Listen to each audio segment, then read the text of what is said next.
அனைவருக்கும் வணக்கம். நம்ம வாழ்க்கையில் நிறைய நல்ல விஷயங்கள் செய்யும்போது அதுக்கு தடையாக இருக்கிற ஒரு சில விஷயங்களில் அலட்சியங்கிற ஒரு விஷயம் முக்கியமானதுன்னு சொல்லலாம். ஏன் அப்படின்னா, அது பார்த்திங்கன்னா பார்க்க தான் சின்ன விஷயமா இருக்கும். ஆனால் அதனால் விளைவுகள் வந்து ரொம்ப பெருசாக இருக்கும். நம்ம யோசிச்சு பார்த்தோம்னா, காலையில எழுந்திருக்கும் போதே நம்ம என்ன செய்றோம், கொஞ்சம் நேரம் கழிச்சு எழுந்திருக்கலான்னு கொஞ்சம் அலட்சியமா விட்டோம் அப்படின்னா, அது அன்னைக்கு நாள் பூராவே பார்த்தீங்கன்னா, தள்ளிக்கிட்டே போயிடும் வேலைய. அப்போ அந்த அலட்சியத்தால நமக்கு நேரம் தவறுற இது வந்துருது. 2வது பார்த்தீங்க அப்படின்னா, நம்ம ஒரு சில வேலைகள் செய்யும்போது, அது அப்புறம் பார்த்துக்கலான்னு போஸ்ட்பான் பண்றோம் இல்லையா? அதனால என்ன ஆயிடுது உங்களுக்கு, அந்த வேலையும் நம்ம ஒழுங்கா செய்றது கிடையாது.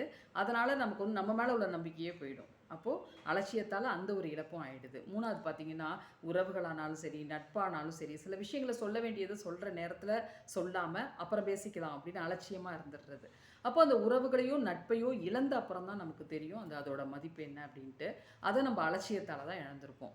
அப்போ பார்க்கும்போது சின்ன விஷயமா தெரியும். ஆனா இதனோட விளைவுகள் வந்து பெருசா தெரியும். அதனால எந்த ஒரு விஷயத்துக்குமே அலட்சியப்படாம, அத அத செய்ய வேண்டிய நேரத்தில நம்ம செஞ்சோம்னா தான் சரியா அமையும். சில விஷயங்கள அதாவது நாணயத்துக்கு 2 பக்கம் இருக்கிற மாரி, சில விஷயங்கள நம்ம கொஞ்சம் அலட்சியமா விட வேண்டியது தான். ஆனா, அதற்காக செய்ய வேண்டிய முக்கியமான ஆக்கப்பூர்வமான விஷயங்களெல்லாம் அலட்சியமா விட்டோம் அப்டின்னா, வாழ்க்கையில முக்கியமான தருணங்களையும், முக்கியமான உறவுகளையும், நட்புகளையும் நம்ம இழக்க வேண்டியிருக்கும். நன்றி.